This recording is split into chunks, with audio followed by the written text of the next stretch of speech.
A mansão Valérios erguia-se, imponente e melancólica, em meio a uma densa floresta que parecia abraçá-la e sufocá-la ao mesmo tempo. Décadas de abandono haviam transformado suas outrora grandiosas paredes em um monumento ao esquecimento, suas janelas como olhos vazios, fitando um passado distante. Lendas e murmúrios de tristeza envolviam cada pedra, cada tábua rangente, fazendo com que poucos ousassem se aproximar. Era um lugar onde o tempo havia parado. E talvez algo mais. Foi nesse cenário que a família Silva, inesperadamente, herdou a propriedade. Sofia, uma jovem idealista de 20 e poucos anos, encarava a mansão com uma mistura de ceticismo e uma pontada de esperança. Seus olhos castanhos, geralmente cheios de pragmatismo, vasculhavam a fachada imensa, calculando o potencial de venda. A herança era uma dádiva em meio às dificuldades financeiras que pesavam sobre a família desde a perda de seus pais. Vender a mansão Valérios significava a salvação, a chance de recomeçar.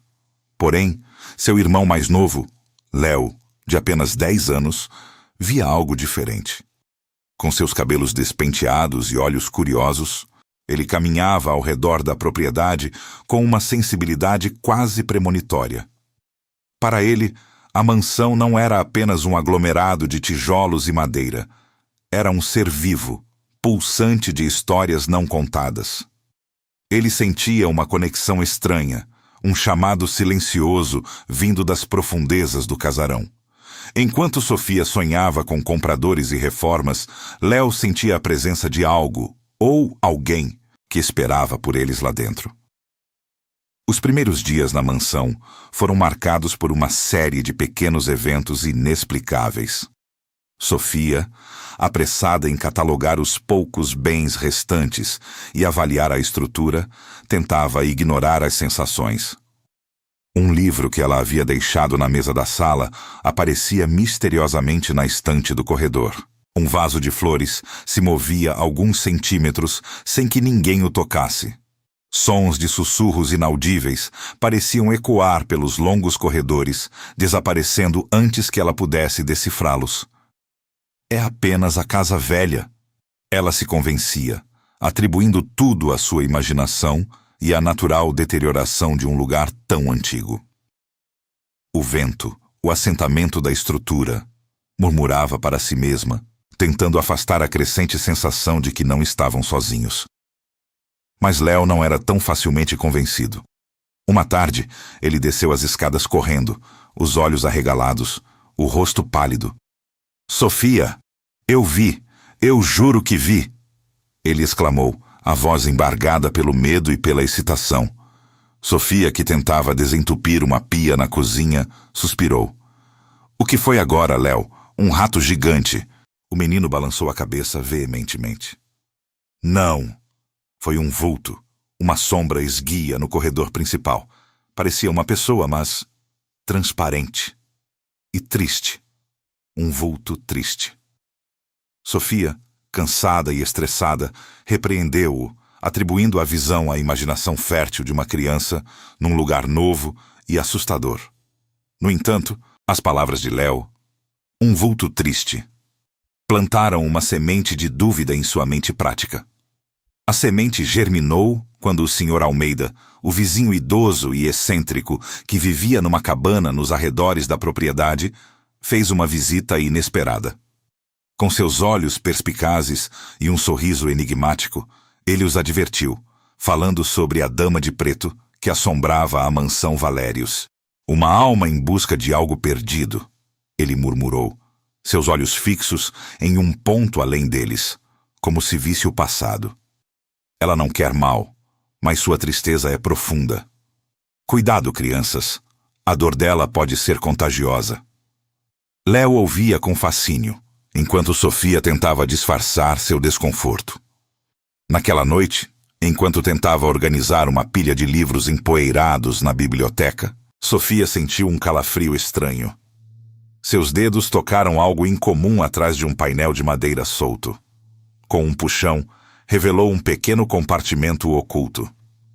Lá dentro, envolto em um tecido desbotado, estava um diário antigo, suas páginas amareladas pelo tempo. Pertencia a uma moradora anterior, uma tal Elara, o nome escrito em caligrafia elegante na primeira página. Ao folheá-lo, Sofia notou páginas arrancadas e menções enigmáticas a um segredo sombrio. Uma pontada de curiosidade, mais forte do que seu ceticismo, a impulsionou a começar a ler. Antes de continuarmos, inscreva-se no canal e diga-nos nos comentários de onde você está assistindo. A curiosidade de Sofia era uma chama bruxuleante, mas persistente. O diário de Elara, com suas páginas amareladas e a caligrafia elegante, era um convite irresistível a um passado esquecido. Ela começou a lê-lo avidamente, nas poucas horas de sossego que a mansão lhe permitia. Os fragmentos da vida de Elara, uma jovem do século XIX, emergiam das palavras desbotadas, pintando um quadro de solidão e anseios em meio à grandiosidade da mansão Valérios. Elara escrevia sobre bailes, sobre a rígida etiqueta social da época, mas também sobre uma melancolia profunda que parecia ser sua constante companheira. Enquanto Sofia se aprofundava nas memórias de Elara, os eventos paranormais na mansão intensificavam-se. Não eram mais apenas objetos fora do lugar ou sussurros inaudíveis. Agora, portas se fechavam com um baque seco, janelas se abriam e fechavam sozinhas, e as luzes, quando acesas, piscavam erraticamente antes de se apagarem por completo, mergulhando os cômodos em uma escuridão opressora. Sofia ainda tentava racionalizar, culpando a fiação antiga ou o vento, mas o medo, uma sensação fria e pegajosa, começava a se instalar em seu peito. A lógica cética que sempre a guiara estava se desfazendo, gota a gota, sob a pressão do inexplicável. Léo, por sua vez, parecia mais à vontade com as manifestações. Ele insistia que o vulto estava tentando se comunicar. Passava horas desenhando, seus lápis de cor criando imagens de uma mulher solitária, com vestes escuras e um olhar triste, sempre acompanhada de um pequeno objeto brilhante, quase como um medalhão. Ela quer nos dizer algo, Sofia, ele repetia, seus olhos fixos nos desenhos que pareciam ganhar vida própria em suas mãos. Ela está presa aqui e está triste. O diário de Elara, à medida que Sofia avançava na leitura, revelava um segredo que chocaria a sociedade da época. Entre as descrições de sua vida reclusa e os devaneios poéticos, Elara falava de um amor proibido, um homem de classe social inferior que havia roubado seu coração. E, mais chocante ainda, a menção a um filho secreto, fruto dessa paixão avassaladora. As palavras de Elara eram carregadas de desespero e medo. O escândalo iminente pairando como uma nuvem escura sobre sua vida. A sociedade jamais aceitaria tal transgressão, e as consequências seriam devastadoras. A tensão entre Sofia e Léo aumentava a cada dia. Sofia, apesar de sua crescente inquietação, tentava manter a fachada de normalidade, focando na venda da mansão e evitando confrontar a verdade que se desvendava. Isso é apenas a imaginação de vocês, Léo, ela dizia, com uma voz que mal soava convincente nem para ela mesma. Precisamos nos concentrar em sair daqui. Léo, porém, estava cada vez mais imerso no mistério, sentindo uma urgência que Sofia não compreendia. Ele queria ajudar o vulto, queria entender sua dor. Foi então que Sofia teve seu próprio encontro. Uma noite, enquanto subia as escadas em meio à penumbra, uma forma indistinta materializou-se no alto do corredor. Não era a figura aterrorizante que ela esperava, mas um vulto melancólico, esguio e translúcido, que parecia exalar uma tristeza profunda. Seus olhos, ou o que ela percebia como olhos, não eram ameaçadores, mas suplicantes, carregados de uma dor antiga e persistente. Não houve gritos, nem gestos bruscos, apenas uma presença silenciosa que parecia implorar por algo, por compreensão, talvez. Sofia sentiu um arrepio na espinha, mas também uma estranha compaixão. Não era maldade, era pura tristeza. Ao retornar ao diário, suas mãos tremiam levemente. Uma das últimas páginas, antes das que haviam sido arrancadas, descrevia a Dama de Preto, não como Elara, mas como a vingança de um coração partido. As palavras eram enigmáticas, mas sugeriam que o vulto que assombrava a mansão não era Elara, a mãe sofredora, mas outra pessoa, alguém movido por sentimentos sombrios e por uma sede de retribuição que transcendia a própria morte. Quem seria essa Dama de Preto? E qual era a verdadeira história por trás de sua vingança? A mansão guardava segredos ainda mais profundos do que Sofia imaginava. A revelação de que o vulto talvez não fosse Elara, mas sim a manifestação de um coração partido em busca de vingança, lançou Sofia e Léo em uma nova e mais sombria vertente da investigação. A dúvida que antes permeava a mente de Sofia havia se transformado em uma convicção gélida. Havia algo real, algo palpável, além do ceticismo. Decidiram que a única maneira de desvendar o mistério era mergulhar ainda mais fundo na história da mansão Valérios e de seus antigos moradores. A busca pela verdade os levou para fora dos muros empoeirados da mansão e para os arquivos empoeirados da pequena cidade vizinha, onde registros antigos poderiam guardar as respostas que procuravam. Dias se transformaram em semanas de pesquisa exaustiva. Em meio a certidões de nascimento, óbito e casamento, escrituras e velhos jornais, Sofia e Léo descobriram uma peça-chave no quebra-cabeça. Elara não era filha única. Ela tinha uma irmã mais nova, Clara. O nome de Clara aparecia ocasionalmente em registros familiares, mas desaparecia misteriosamente logo após a data de nascimento do filho de Elara. Não havia registros de casamento, óbito ou qualquer outra menção a Clara depois daquele período. Era como se ela tivesse sido apagada da história, um fantasma mesmo antes de se tornar um. A descoberta foi chocante e lançou uma nova luz sobre o diário de Elara. Ao retornar à mansão, Sofia releu as páginas do diário de Elara com uma nova perspectiva. As entrelinhas, antes ignoradas, agora gritavam. Havia menções sutis, quase subliminares, a uma rivalidade feminina, a olhares de inveja e a uma atenção dividida. Elara escrevia sobre a beleza e o charme de sua irmã, mas também sobre uma sombra de ressentimento que pairava entre elas.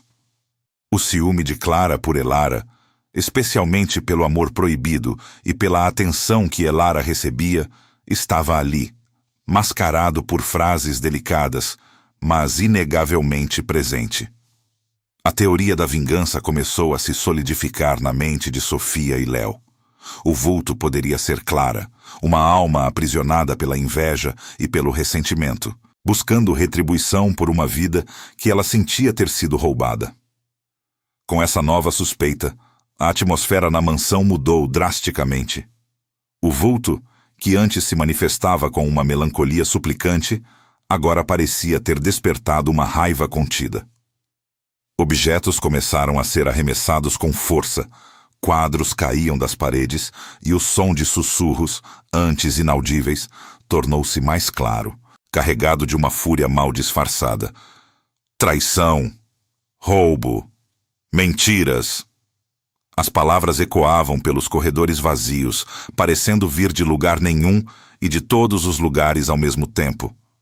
Léo, com sua sensibilidade aguçada, era o mais afetado. Ele sentia a energia de Clara como uma corrente elétrica, um choque constante em sua pele. Seus desenhos agora retratavam a mulher com um semblante contorcido de dor e ódio. Uma noite, a manifestação atingiu seu ápice. Léo estava em seu quarto, tentando desenhar, quando o ambiente ao seu redor se tornou gelado. As luzes piscaram freneticamente e, de repente, uma figura se materializou bem à sua frente. Não era o vulto esguio e translúcido de antes, mas uma forma mais definida, embora ainda etérea. Era Clara. Seus olhos, antes cheios de dor, agora ardiam com uma raiva que transcendia o tempo. Léo não teve medo, apenas uma profunda tristeza. Naquele momento, ele teve uma visão clara, quase um flashback, de um confronto violento entre as irmãs. Elara, grávida, chorava, enquanto Clara gritava palavras de ódio e ciúme, os dedos apontados para a barriga da irmã. A cena era vívida, dolorosa, e Léo soube com certeza que o vulto era Clara, aprisionada por seus próprios demônios. A experiência deixou Léo exausto, mas com uma certeza inabalável. Ele descreveu a visão a Sofia, que ouviu em silêncio, aterrorizada e fascinada. A história de Elara e Clara era muito mais complexa e trágica do que qualquer lenda local. Havia mais do que apenas um amor proibido e um filho secreto. Havia uma traição profunda, uma ferida aberta que o tempo não conseguiu curar.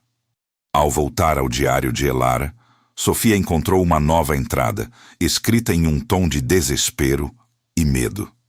Elara mencionava um local secreto na mansão, um esconderijo onde guardava seus maiores segredos e medos. O vulto de Clara, com sua raiva e dor, parecia guiar seus passos, não para a vingança, mas para uma revelação ainda mais sombria. A descoberta do local secreto na mansão transformou a busca de Sofia e Léo de uma investigação histórica para uma caçada ao tesouro macabro.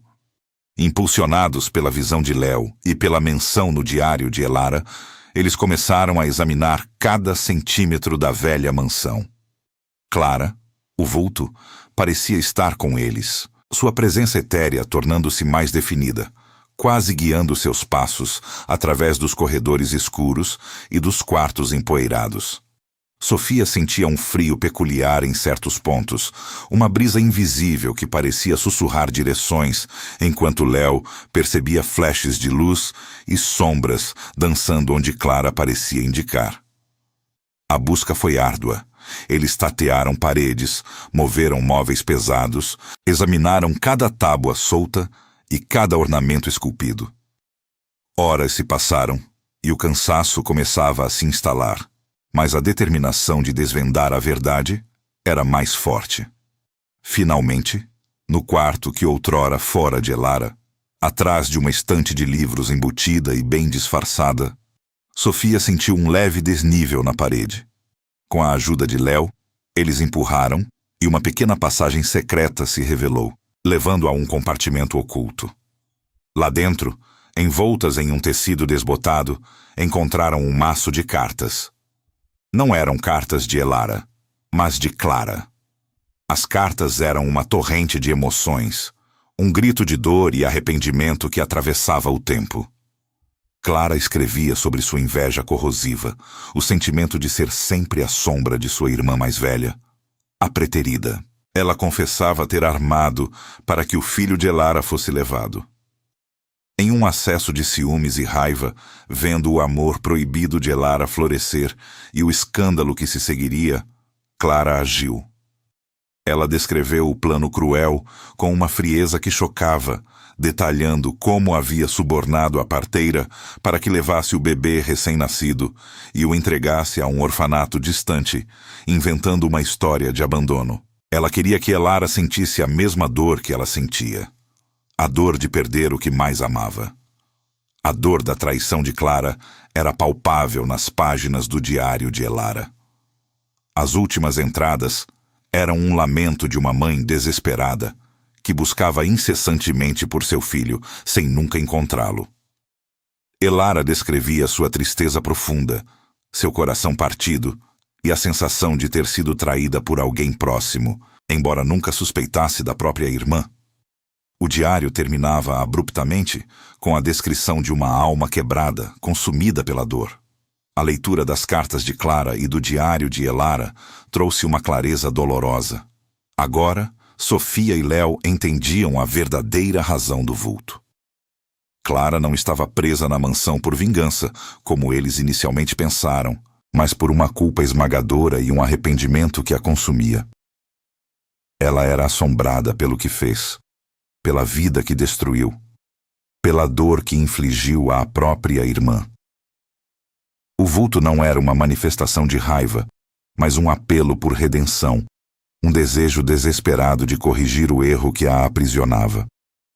A atmosfera na mansão mudou novamente. O vulto de Clara, antes carregado de fúria, agora parecia emitir uma aura de tristeza e um desejo ardente de paz. Ela tentava comunicar algo novo, não a necessidade de retribuição, mas a urgência de reparar o passado. Sofia e Léo sentiram que Clara estava pedindo ajuda, não para si mesma, mas para encontrar o filho de Elara, para dar a Elara, mesmo após a morte, o fechamento que ela nunca teve. Em uma das últimas cartas, Clara mencionava um medalhão. Ela havia dado ao bebê antes de entregá-lo, como um gesto final de humanidade em meio à sua crueldade. Era um medalhão de prata, gravado com as iniciais E.V. Elara Valérios. Clara escreveu que era a única forma de identificar o bebê, a única pista que ligaria o passado ao presente, a única esperança de desfazer o que ela havia feito. O medalhão era a chave para a redenção de Clara e para a paz de Elara. A busca pelo medalhão se tornava agora a missão de Sofia e Léo. A menção do medalhão nas cartas de Clara solidificou a nova missão de Sofia e Léo. Não era mais uma investigação sobre um vulto assustador, mas uma busca por redenção, um caminho para acalmar almas atormentadas e corrigir um erro histórico. Eles perceberam que o vulto, Clara, precisava de ajuda para encontrar o descendente perdido de Elara e que essa era a única maneira de finalmente encontrar a paz. A energia na mansão havia mudado. A fúria de Clara dera lugar a uma melancolia persistente, um desejo palpável de auxiliar. Com o novo objetivo em mente, a dinâmica entre Sofia, Léo e o vulto se transformou. Clara, antes uma presença ameaçadora, agora se manifestava de forma mais colaborativa, quase como uma guia silenciosa. Sofia sentia uma leve pressão no ombro, um arrepio que a direcionava a certos cômodos, enquanto Léo via sombras mais nítidas e flashes de luz que indicavam locais específicos. Eles vasculharam a mansão, procurando por qualquer indício do medalhão. Cada tábua solta, cada gaveta antiga, cada canto empoeirado era inspecionado com uma nova esperança. A própria mansão parecia cooperar, revelando pequenos detalhes que antes passavam despercebidos. A busca pelo medalhão foi um processo metódico e exaustivo. Eles começaram no quarto de Elara, onde as cartas de Clara foram encontradas, imaginando que o objeto de tanta importância estaria guardado em um lugar seguro. No entanto, após horas de procura infrutífera, a frustração começou a se instalar.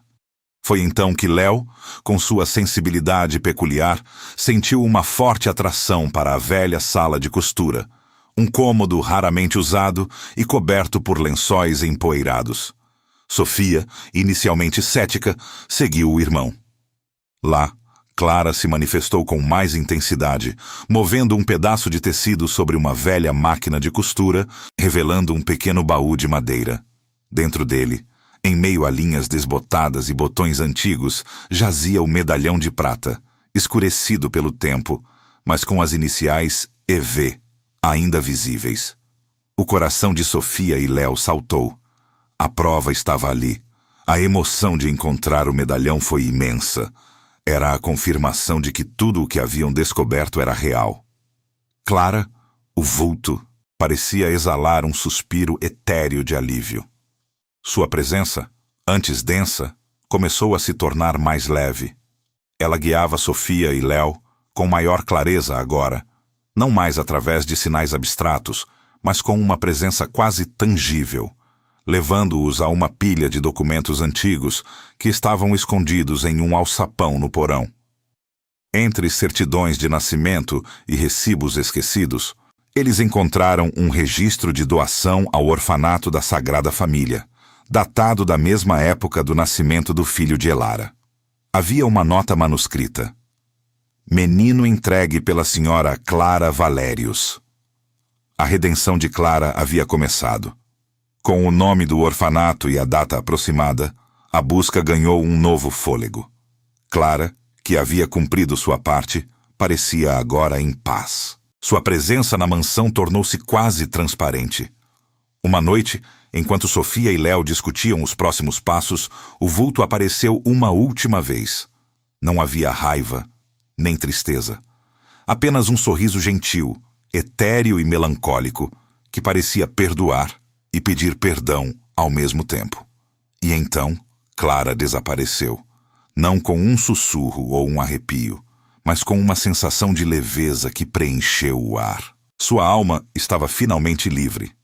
Sofia e Léo sabiam que a jornada estava longe de terminar. A partida de Clara era um sinal de que eles precisavam continuar, de que a paz de Elara e de seu filho perdido dependia deles. Eles iniciaram a busca pelo descendente de Elara, partindo da informação do orfanato. A investigação foi minuciosa, percorrendo arquivos empoeirados, registros de adoção e, com alguma dificuldade, conseguiram rastrear a família que adotou o bebê. Eventualmente, uma pista crucial os levou a uma família que ainda vivia na região, não muito longe da mansão Valérios. O nome da família era conhecido, uma família tradicional que havia se estabelecido na área há gerações. A conexão parecia quase predestinada. O destino, ou talvez a intervenção de Clara, parecia ter orquestrado tudo para que o círculo se fechasse. A esperança de encontrar o descendente de Elara, de trazer paz a essa história de séculos, estava mais viva do que nunca. A pista crucial os levou diretamente à porta de uma senhora idosa chamada Helena, que vivia em uma casa modesta, mas bem cuidada, nos arredores da cidade. Ao chegarem, Sofia sentiu uma estranha mistura de apreensão e esperança. Léo, por sua vez, estava visivelmente ansioso, seus olhos brilhando com a expectativa de um mistério prestes a ser desvendado. Helena os recebeu com uma gentileza cautelosa, seus olhos azuis, curiosamente semelhantes aos retratos de Elara na mansão, examinando-os com uma doçura velada. Ela ofereceu chá, e os três se sentaram na sala de estar, onde o tempo parecia ter parado, com móveis antigos e fotografias desbotadas adornando as paredes. Sofia, com o medalhão de prata firmemente seguro em sua mão, começou a narrativa com delicadeza, tecendo a intrincada tapeçaria da vida de Elara, o amor proibido, o filho secreto e a traição de Clara. Ela mostrou o diário de Elara e as cartas de Clara, explicando como esses documentos haviam revelado a história oculta. Helena ouvia atentamente, sua expressão alternando entre ceticismo, espanto e, finalmente, uma profunda emoção. Quando Sofia finalmente revelou o medalhão com as iniciais EV gravadas e explicou a conexão de Clara com o orfanato, os olhos de Helena se encheram de lágrimas. Helena, uma mulher que sempre sentira um vazio inexplicável em sua história, uma lacuna em suas raízes, percebeu que as peças de seu próprio quebra-cabeça estavam finalmente se encaixando. Ela confessou que desde criança teve sonhos vívidos com uma mulher triste e uma mansão antiga, sonhos que sempre descartou como mera fantasia. A revelação de Sofia e Léo não era apenas uma história. Era a resposta para uma pergunta que ela nem sabia que estava fazendo. A prova material, o medalhão, era irrefutável. Ela não era apenas Helena. Ela era a descendente de Elara Valérios, a filha perdida que Clara havia roubado. A emoção era avassaladora. Uma mistura agridoce de tristeza pelo passado e uma alegria imensa por finalmente conhecer sua verdadeira origem. A visita de Helena à mansão Valérios foi um momento de profundo impacto. Ao pisar no corredor principal, aquele mesmo corredor que o vulto de Clara havia assombrado por tanto tempo, Helena sentiu uma conexão imediata, uma sensação de pertencimento que nunca havia experimentado antes. Os sussurros do vento nas janelas, o cheiro de madeira antiga, tudo parecia familiar, como se a casa a estivesse recebendo de volta. Ela caminhou pelos cômodos, tocando as paredes, sentindo a história que impregnava cada canto. Não havia medo, apenas uma profunda paz. A mansão, antes um lugar de mistério e tristeza, era agora para Helena um santuário, um elo tangível com sua ancestral. Com a verdade revelada e a conexão estabelecida, a família Silva tomou uma decisão que mudaria o destino da mansão Valérios para sempre. Inspirados pela extraordinária jornada e pela profunda história de amor e perda, Sofia e Léo decidiram não vender a propriedade. Em vez disso, eles se comprometeram a restaurar a mansão, não apenas para honrar a memória de Elara e Clara, mas para transformá-la em um lar para Helena e sua família. A mansão Valérios, antes um símbolo de abandono e assombração, estava prestes a renascer como um lar cheio de vida, um legado de cura e reconciliação. A reforma começou, e a mansão, que por décadas havia testemunhado apenas a solidão e o lamento, começou a vibrar com uma nova energia. As paredes foram pintadas, os jardins cuidados, e cada cômodo, antes empoeirado e esquecido, era restaurado com respeito pela sua história. Helena, agora parte da família Silva, participava ativamente do processo, compartilhando suas próprias visões e ajudando a moldar o futuro da casa. A mansão Valérios, antes um lugar de tristeza e mistério, transformou-se em um símbolo de cura, redenção e da indestrutível força dos laços familiares. Sofia e Léo, transformados pela experiência, encontraram um novo propósito em suas vidas. A jornada para desvendar o mistério do vulto do corredor havia lhes ensinado mais do que poderiam imaginar sobre amor, perda, perdão e a complexidade da alma humana. Eles não eram mais os mesmos.